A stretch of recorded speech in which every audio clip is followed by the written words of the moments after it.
Bismillahirrahmanirrahim. Alhamdulillah.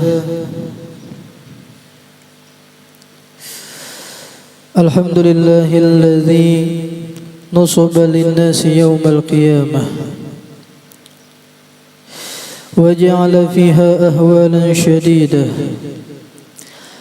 Ashhadu an la ilaha illallah wahdahu la sharika lah.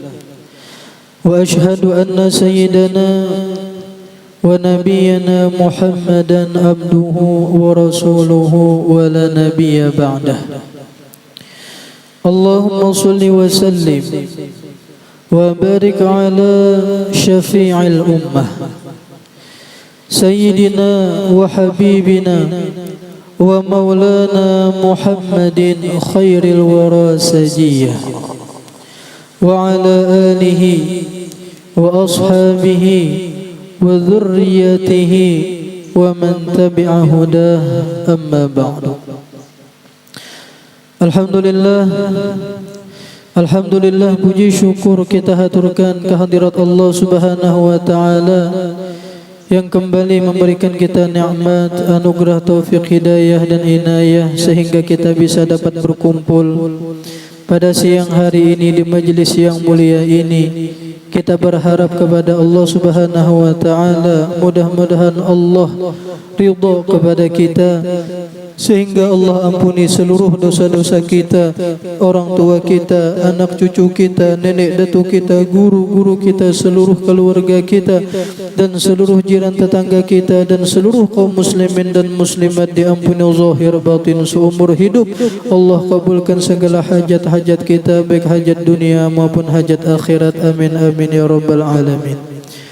Salawat dan salam kita haturkan keharimbaan junjungan kita baginda Nabi Agung, Nabi besar Muhammad sallallahu alaihi wasallam, juga kepada keluarga, sahabat, kerabat dan seluruh pengikut beliau hingga hari kiamat.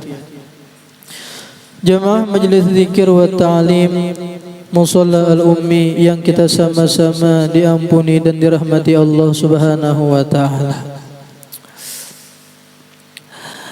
Ada dua harapan besar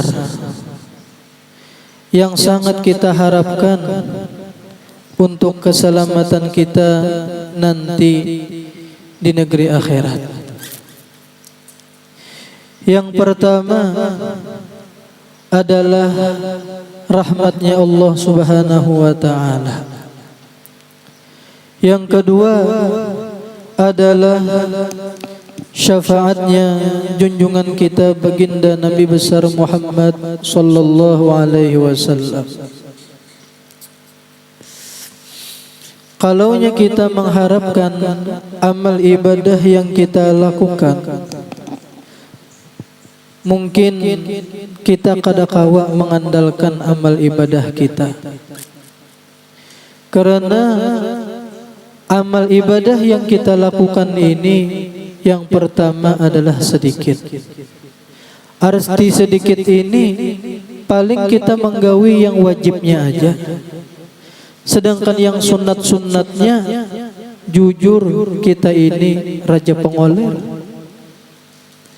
Senonoh menggawi yang sunat-sunatnya itu kan kada banyak, jauh dibanding dengan orang-orang bahari. Ditambah pulang sudah amal ibadah kita ini sedikit, ada ujubnya pulang, ada riyaknya, ada sum'ahnya, bercampur kada ikhlas. Jadi apa yang kita harapkan daripada amal ibadah kita, kita kada kawa mengandalkan untuk keselamatan kita nanti di negeri akhirat. Cuman kita sangat berharap kepada Allah Ta'ala dengan amal ibadah yang kita gawi. Pertama, kita akan selamat dengan berkat satu, rahmat Allah Subhanahu wa taala. Yang kedua adalah syafaatnya junjungan kita baginda Nabi Muhammad sallallahu alaihi wasallam.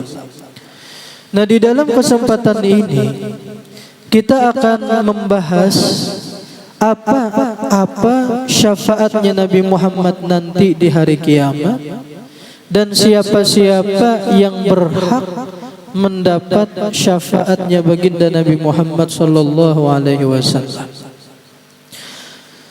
Para ulama mengartikan makna syafaat ialah hiya ayyastauhiba ahadun li ahadin syai'an wa yatlubu lahu hajatan. Makna syafaat menurut ulama ialah meminta sesuatu kepada orang lain dan meminta bantuan kepadanya. Itulah makna syafaat. Secara ringkasnya, makna syafaat itu ialah meminta bantuan, meminta pertolongan. Nah, adapun syafaatnya baginda Nabi Muhammad sallallahu alaihi wasallam yang paling besar nanti di hari kiamat itu namanya syafaatul uzma. Ada 12 syafaat yang kita rangkum yang nanti akan Nabi Muhammad beri nanti di hari kiamat. Yang pertama adalah syafaatul uzma.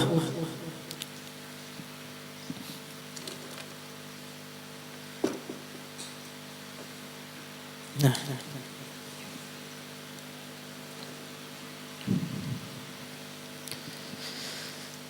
syafaatnya Nabi Muhammad yang pertama ngarannya syafaatul uzma.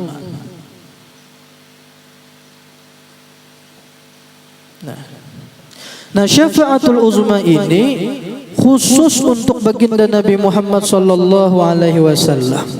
Sedangkan nabi-nabi yang lain sampai-sampai Nabi Ulul Azmi itu kadakawa untuk memberikan syafaatul uzma ini.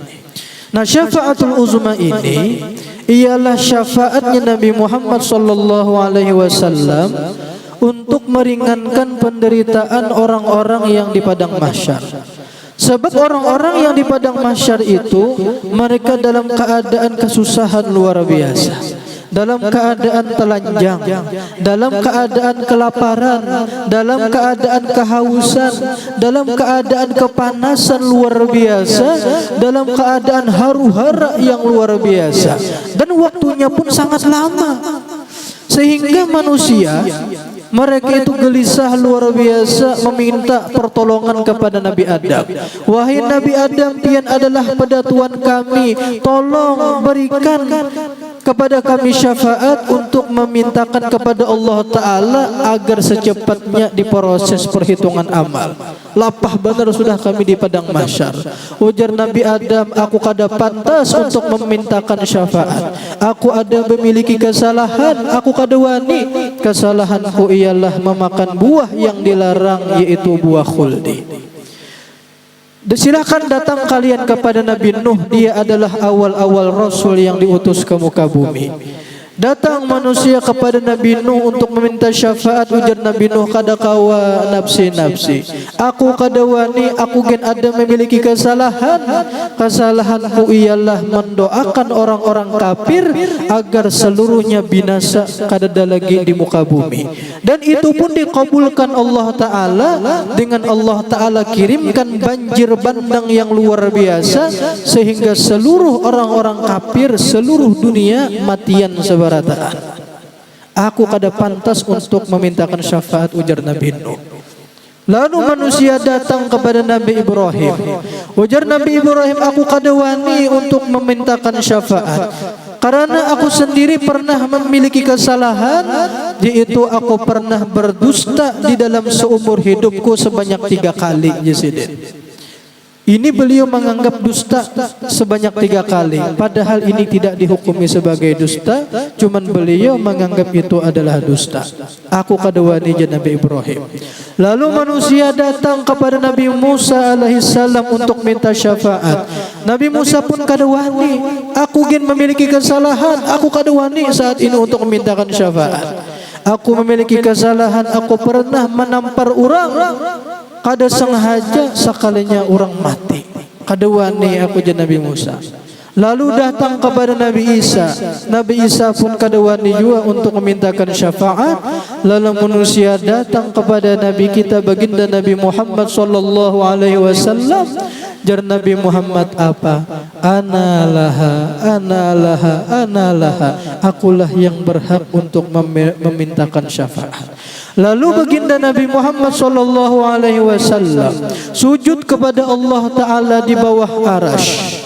Lalu ujar Allah Ta'ala, ya Muhammad, wahai kekasihku Nabi Muhammad, irfa' ra'sak, angkat kepalamu, is'al tu'toh, pintalah apa yang engkau pinta aku kabulkan, isfa' tu syafa', pintalah syafaat, engkau diberikan izin untuk memberikan syafaat. Lalu Nabi Muhammad, ya Allah, saat ini manusia dalam keadaan kesusahan di padang mahsyar. Mereka meminta untuk secepatnya diproses perhitungan amal. Lalu mulai saat itulah dimulai proses hisab. Nah, inilah yang disebut dengan syafaatul uzma. Inilah seluruh nabi-nabi itu, mereka itu ada memiliki doa yang mustajab. Cuman bubuhan para nabi ini, doa mustajab mereka itu sudah mereka pakai di ketika di dunia. Baik gasan pribadi mereka, baik gasan keluarga mereka, ataupun gasan umatnya mereka. Sehingga di ketika nanti di akhirat mereka kada memiliki lagi doa mustajab itu, karena sudah mereka pakai di ketika di dunia. Tetapi aku, ujar Nabi Muhammad, doa mustajabku ini aku simpan, kada aku pakai di dunia untuk syafaatan li ummati, untuk memberikan syafaat nanti kesan umatku. Makanya Nabi Muhammad, beliau itu rela di ketika beliau hidup di dunia, beliau rela disakiti, beliau diganggu, beliau dihina, dicaci maki, bahkan rela keluarganya, bahkan anak cucunya diganggu. Kada beliau pakai doa mustajab beliau itu, tetap beliau simpan untuk keselamatan kita nanti di negeri akhirat. Di ketika beliau menggendong cucu Sidin, Sayyidina Hasan dan Sayyidina Husain, beliau cium Sayyidina Hasan di bibir Sidin sambil menangis. Kenapa?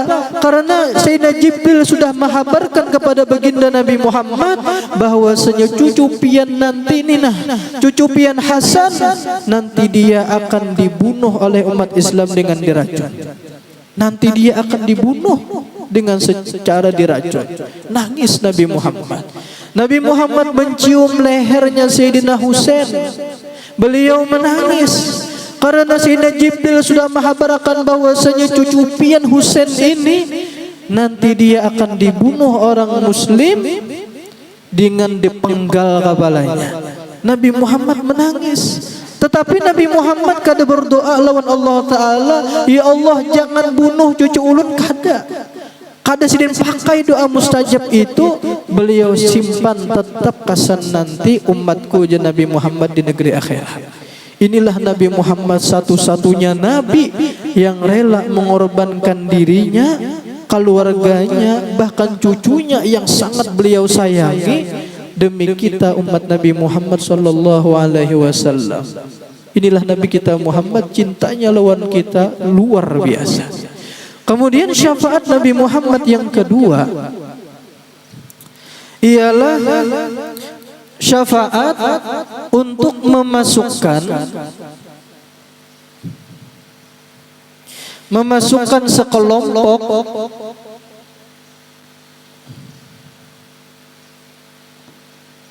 umatnya ke dalam surga tanpa hisab.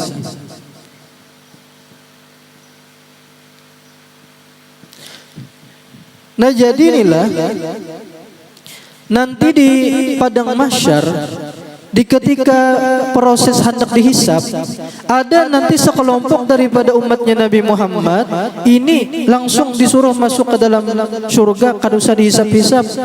Kenapa? Karenanya patuh lawan Nabi Muhammad, karena ingin luar biasa dicintai Nabi Muhammad. Di ketika hendak dihisab itu kada usah aja Nabi Muhammad, malaikat biar aja langsung aja ke surga. Kemudian syafaat Nabi Muhammad yang ketiga ialah syafaat ini diberikan kepada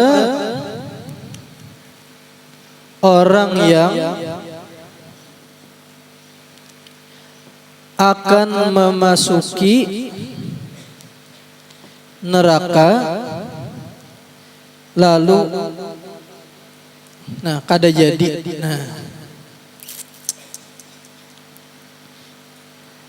langsung ke surga. Nah jadi inilah ada kena daripada umat Nabi Muhammad, inya sudah dihisap sekalinya berat timbangan kejahatannya daripada timbangan kebaikannya, otomatis ini akan masuk neraka. Lalu ketika si hamba ini akan dimasukkan ke dalam neraka, berkat syafaatnya Nabi Muhammad kada jadi langsung aja Nabi Muhammad langsung aja dibawa ke surga, kada usah dimasukkan ke neraka. Nah kemudian syafaat Nabi Muhammad yang keempat ialah syafaat untuk mengeluarkan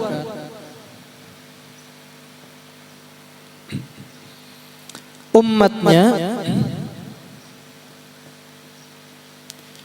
dari api neraka. Nah artinya sudah masuk ini ke dalam neraka. Jadi inilah daripada umatnya Nabi Muhammad ini ada nanti nang masuk neraka setahun, 2 tahun, 7 tahun, beberapa tahun. Cuman kena nanti dia akan dibangkitkan daripada api neraka dengan berkat syafaatnya Nabi Muhammad SAW. Cuman kita jangan minta syafaat nang ini.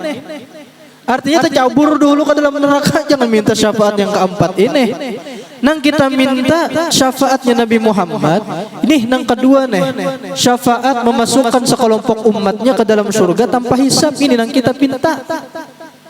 Nah, kita pinta paling minimal inilah yang nomor 3, ketika hendak dimasukkan ke dalam api neraka lalu kada jadi, paling minimal nomor 3, nomor 4 ini kada usah dipinta. Ya kesang tercampur dulu ngarannya. Kita ini hendak menolongi Nabi untuk memberikan syafaat.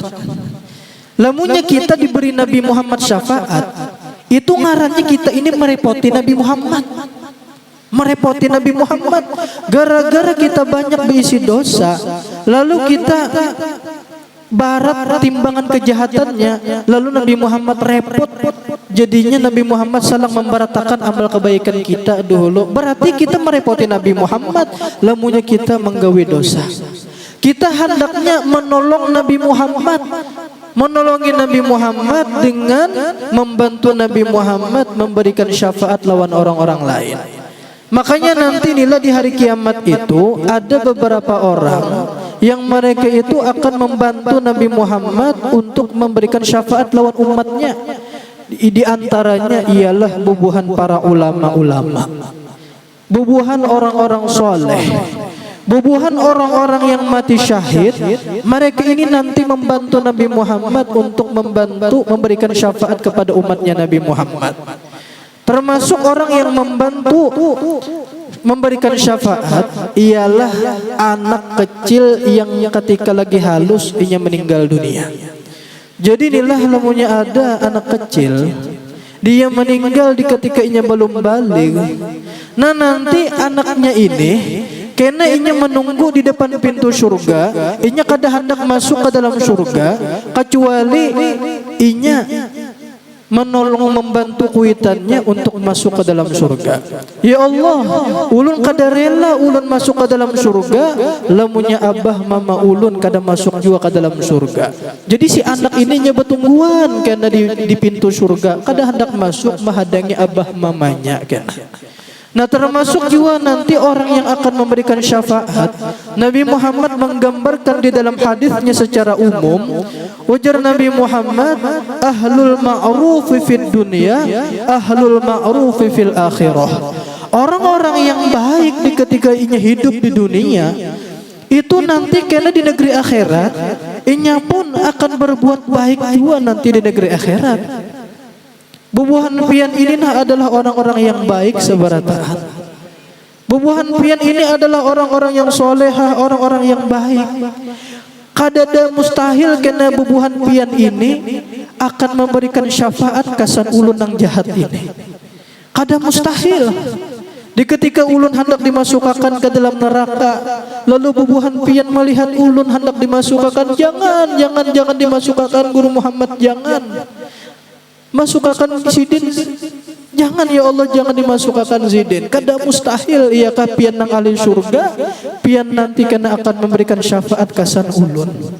Karena pian adalah ahlul ma'ruf, orang-orang yang baik ketika di dunia ini. Kemudian syafaatnya Nabi Muhammad yang kelima,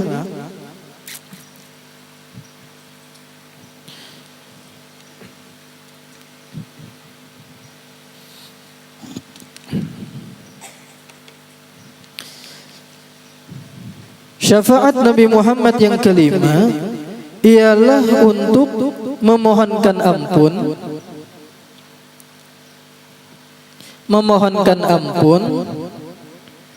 untuk umatnya yang soleh,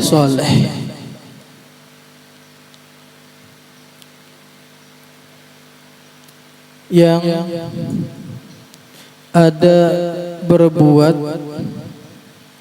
kemaksiatan.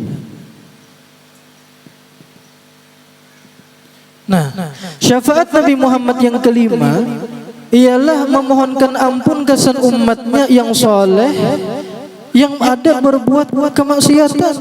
Jadi ngaran kita nih lah, baik tuan guru kah, seorang ulama kah, beliau ini ngaran manusia biasa. Sidin memiliki nafsu, ada godaan syaitan juga.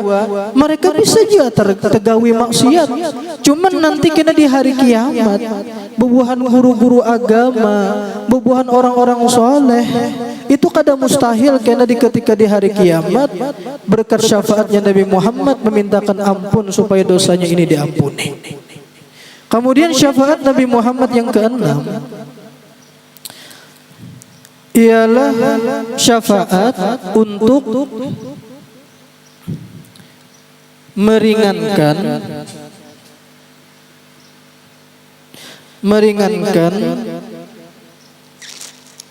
penderitaan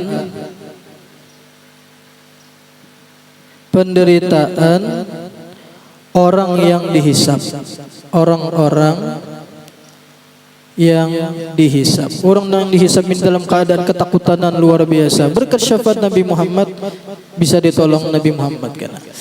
Nah, kemudian syafaat Nabi Muhammad yang ketujuh ialah untuk meringankan azab bagi orang yang kekal dalam neraka seperti Abu Lahab. Jadi di antara syafaat Nabi Muhammad ini meringankan azab orang yang kekal di dalam api neraka.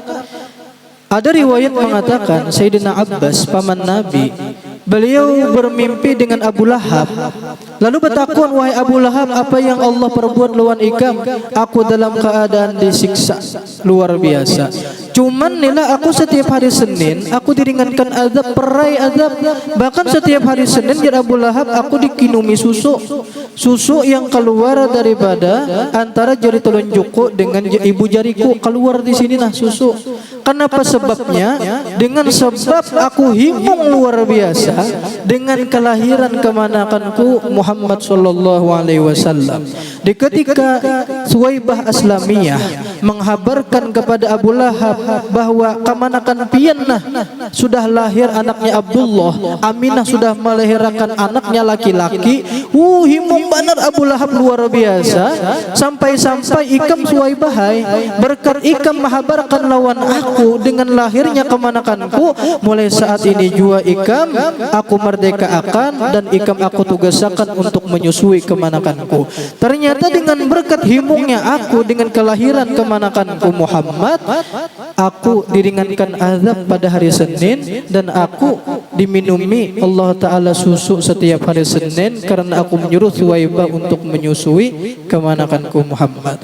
Dan kadang mustahil juga orang-orang yang kafir di ketika hidupnya inya baik luar biasa, inya menyumbang pembangunan masjid, musola, inya 4 juga menyumbang sapi kesan berkurban, inya maulah fasilitas umum untuk kemaslahatan masyarakat, cuman inya kada beriman. Ini karena berkat syafaatnya Nabi Muhammad diringankan azabnya di dalam neraka. Nah, kemudian syafaat Nabi Muhammad yang ke-8 ialah syafaat untuk diberikan kepada orang-orang miskin. Nah, diberikan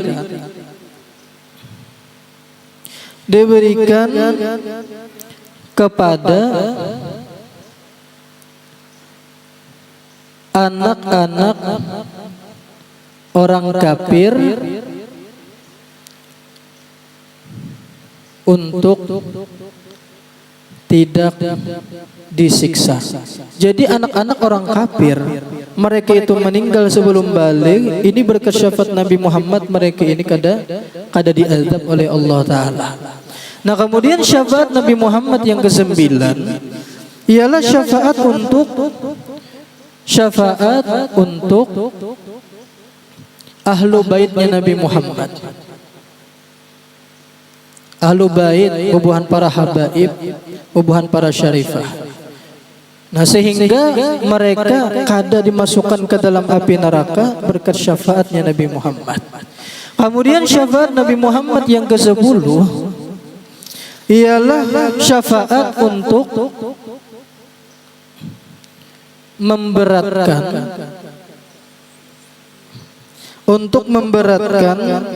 timbangan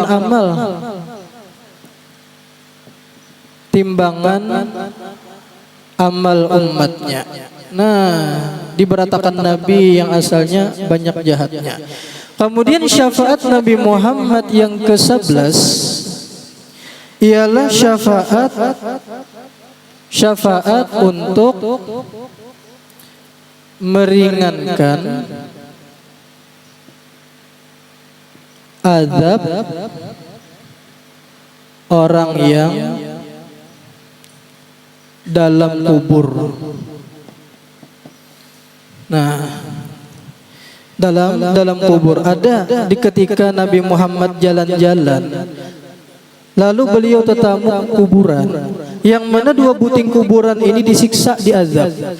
Jadi Nabi Muhammad, ikam tahulah kenapa jadi orang ini disiksa di dalam kubur? Ini yang pertama gara-gara namimah.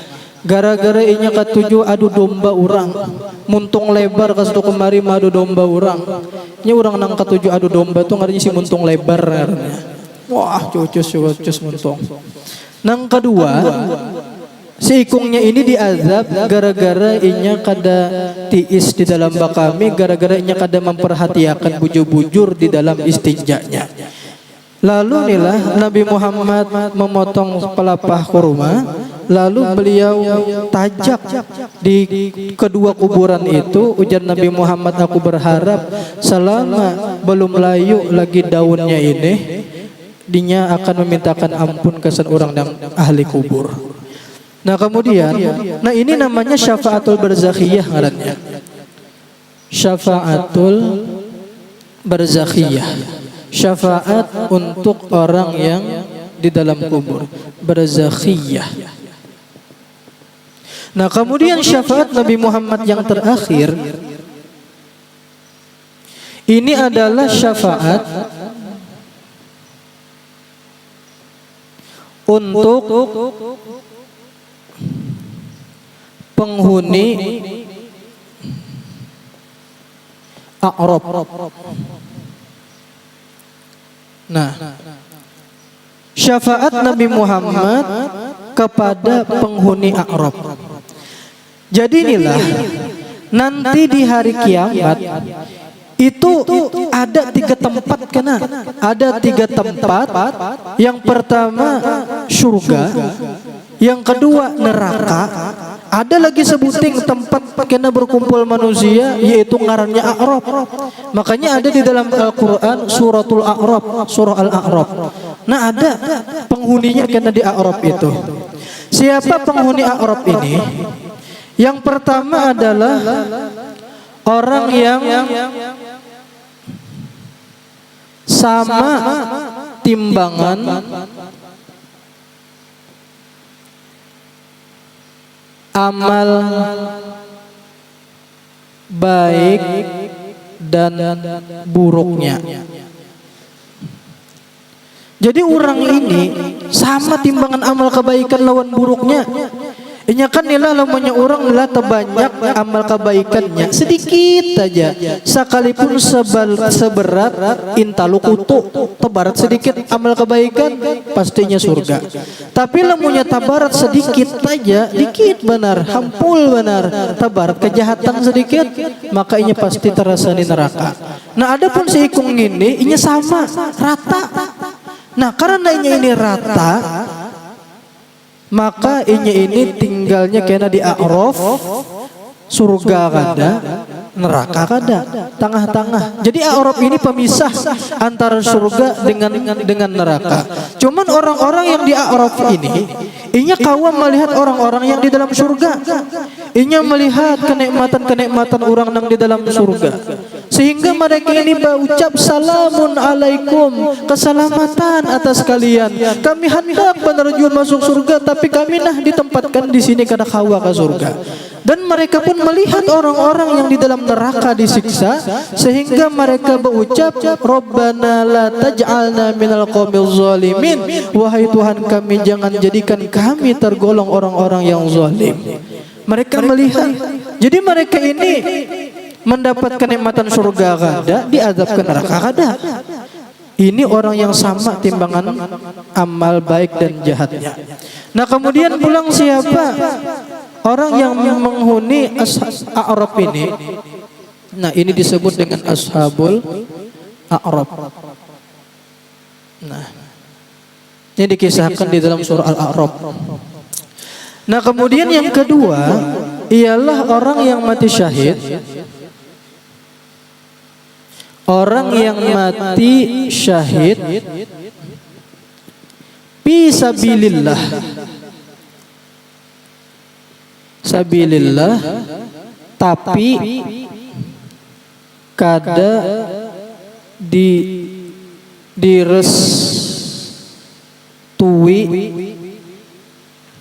orang tuanya. Nah jadi inya umpat berperang fisabilillah, berperang. Cuman nilah inya ini sebelum berperang, hendak tulak berperang, inya ini ditangati abah mamanya, kada diizini, kada direstui. Cuman inya tetap mengaras umpat inya berperang, sekalinya mati syahid inya.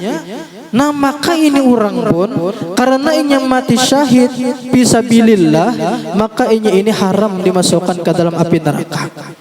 Nah, sedangkan inya ini yang seharusnya dimasukkan ke surga terhalang dengan sebab durhakanya tadi, kada direstui kuitannya, sehingga inya kada kawa masuk ke surga. Maka inya ini pun ditempatkan di A'raf ini. Ini orang nang jihad fisabilillah, karena kada direstui kuitannya, kada kawa masuk ke dalam surga. Apalagi lemunya orang itu kawin, kada dapat restu daripada kedua orang tuanya, dipaksanya kawin tanpa ada restu. Ini kayak apa juga hendak masuk surga? Orang yang jihad fisabilillah aja kada kawa masuk surga, ya kan? Nah, kemudian pula siapa ahlul A'raf yang ketiga? Ialah orang soleh. Orang soleh yang mati membawa utang. Nah jadi ini sidin ini orangnya soleh, orangnya ahli ibadah. Cuman sidin ini mati membawa hutang, bukan karena kada hakon membayari, kada, memang dasar duitnya kada ada. Makanya penting nila lamunnya ada kuitan kita, ada bisi hutang, kita sebagai anak hendak bebakti lawan kuitan, kita ada duit kita nang membayar yakan. Lamunnya kita lihat akan aja kuitan kita mati membawa hutang, sekalipun sidin orang soleh, sidin seharusnya ahli surga, cuman tahalang kena dulu gara-gara adanya hutang sidin deh. Maka sidin ini pun diandak di a'rab dulu. Kemudian pulang yang keempat. Siapa penghuni a'rab yang keempat? Ialah orang yang di dunia mengamalkan amalan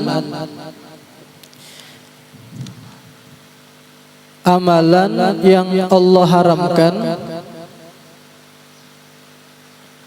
neraka.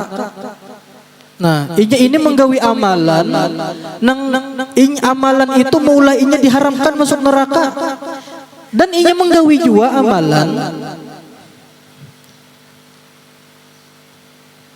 mengerjakan amalan yang Allah haramkan surga. Jadi ini mengamalkan amalan di ketika inya hidup di dunia, amalan yang Allah haramkan masuk ke dalam neraka. Sekalinya ini mengamalkan juga amalan nang inya ini haram masuk surga. Jadi ke surga kada, neraka kada, mengawang-awang pada di a'rab lagi tinggalnya. Nah, apa contohnya amalan yang mula diharamkan ke dalam api neraka? Ada hadis Nabi Muhammad di dalam Riyadhus Shalihin. Jar Nabi Muhammad, barang siapa yang mengerjakan qabliyah zuhur 4 rakaat dan ba'diyah zuhur 4 rakaat, istiqomah inya ketujuh mengamalkan itu, matinya maka Allah haramkan inya daripada api neraka. Allah haramkan inya daripada api neraka. Qabliyah, ba'diyah, zuhur 4 rakaat dan qabliyah asarnya 4 rakaat. Kemudian pulang di antaranya lagi ialah ada hadis Nabi, barang siapa yang sembahyang di masjidku, di Masjid Nabawi selama 40 waktu kada sing putusan, maka ini pun haram daripada api neraka. Iya, nang orang mengambil arba'in rajin umroh, ya kah? 40 waktu kada tertinggal. Kemudian pulang di antaranya lagi, barang siapa jar Nabi Muhammad yang ini sumbah yang berjamaah dan inya kada pernah kalau selama 40 hari kada pernah keluputan daripada takbiratul ihram imam. Jadinya kada pernah masbuk selama 40 hari berturut-turut. Inya kada pernah masbuk dan selalu mendapati takbiratul ihram imam. Inya ini akan diharamkan daripada api neraka 40 hari berturut-turut. Nah, kemudian pulang di antaranya ialah orang yang hidupnya mengamalkan zikir 7 laksa. Kayak kita ini, nah kita mengamalkan zikir 7 laksa, surah Al-Ikhlas 10 laksa. Ini orang diharamkan Allah Ta'ala daripada api neraka berkat zikir la ilaha illallah 7 laksanya, surah Al-Ikhlasnya 10 laksanya itu. Nah, cuman antiknya inya ini mengamalkan amalan nang Allah haramkan inya masuk ke dalam api neraka. Cuman sekalinya inya ini menggawi jua amalan nang inya ini diharamkan ke surga. Apa contohnya? Bakhil. Orang yang bakhil ujar Nabi Muhammad kada akan masuk surga. Nah, siapa yang dimaksud dengan orang yang bakhil ini? Orang yang bakhil ini ialah orang yang rela mengorbankan harkat dirinya, kehormatan dirinya demi jangan keluar duitnya. Inya hokon nila demi supaya duitnya kada keluar, asalkan duitnya jangan keluar, inya rela disambat orang pemalar. Inya rela jadi sambat orang pemalar, rela aja inya padahal inya sugih berduit. Inya rela disambat orang pemalar asal jangan duitnya ini jangan keluar. Ini orang bakhil kada akan masuk neraka, kada akan masuk surga. Ayo. Nah, siapa lagi di antaranya la yadkhulul jannah, tidak akan masuk surga, ialah orang yang hidupnya ketujuh anjur atar, ketujuh namimah madu domba orang. Ini kada akan masuk surga. Jadi orang yang diharamkan masuk neraka, orang yang diharamkan masuk surga, inya kemana larinya? Ke Arab ini. Arab ini larinya. Tinggalnya dulu. Kemudian siapa pulang yang kelima? Nah, ulun andak di sini nomor 5-nya lah, soalnya kada muat. Nah, penghuni Arab yang kelima di sini juga. Penghuni Arab yang kelima ialah anak zina, anak zina yang soleh. Nah, ini lahir daripada bibit yang haram. Anak zina, anak haram. Cuman sekalinya ini orangnya soleh. Bagus benar orangnya, ahli ibadah, ahli penuntut ilmu sekalinya orangnya. Bahkan amal kebaikannya jauh lebih berat daripada amal kejahatannya. Otomatisnya kan pacang tak ke surga. Cuman lantaran ini lahir daripada bibit yang haram, anak zina, maka ini yang harusnya masuk surga kada kawa jadinya masuk surga. Lalu ini ditempatkan di mana? Di Arab ngarannya. Nah, inilah 5 kelompok manusia yang mereka ini nanti menjadi penghuni Arab. Cuman inilah kelima orang ini, nang mereka penghuni Arab ini, nanti mereka sekalipun lama begana di Arab, cuman kena ujung-ujungnya mereka seberataan ini akan mendapatkan syafaatnya baginda Nabi Muhammad sallallahu alaihi wasallam, sehingga berkat syafaat Nabi Muhammad Allah masukkan mereka seberataan ke dalam surga. Nah, inilah 12 macam syafaatnya Nabi Muhammad sallallahu alaihi wasallam. Nah, syafaat Rasulullah sallallahu alaihi wasallam.